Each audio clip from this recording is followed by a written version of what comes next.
दिन बीतते गए, हफ्ते गुजरे, लेकिन अरुण का बीज अंकुरित नहीं हुआ।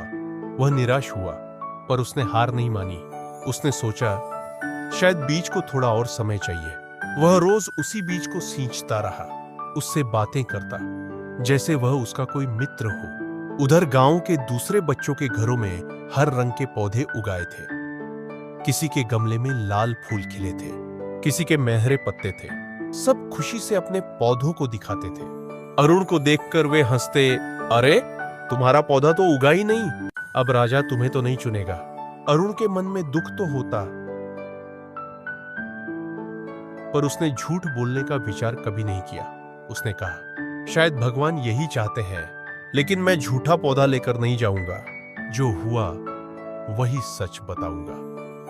6 महीने पूरे हुए। महल में फिर से भीड़ लगी। बच्चों ने रंग बिरंगे फूलों वाले गमले लेकर राजा के सामने पंक्ति में खड़े हुए।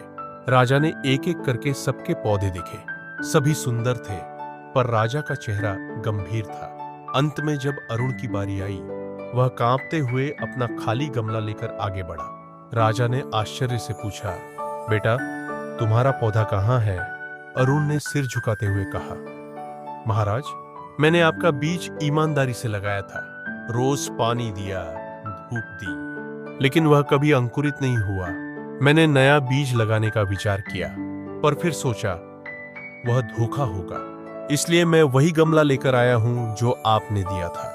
महल में सन्नाटा छा गया। बाकी बच्चे आपस में कानाफूसी करने लगे। राजा कुछ देर तक अरुण को देखते रहे, फिर अचानक मुस्कुराए।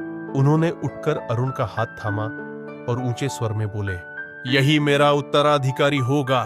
सभी बच्चे और मंत्री चौंक गए। राजा ने कहा, मैंने तुम सबको जो बीज दिए थे वे उबले हुए बीज थे, उनसे कोई पौधा कभी नहीं उग सकता था। फिर भी तुम सबने झूठे पौधे उगाकर मुझे दिखाए। केवल अरुण ने सच कहा, उसने ईमानदारी दिखाई, और यही एक सच्चे राजा की पहचान है। राजा ने उसी दिन से अरुण को अपना उत्तराधिकारी घोषित कर दिया। वर्षों बाद जब राजा वीरेंद्र सिंह वृद्ध हुए, तो अरुण ने राज्य की बागडोर संभाली।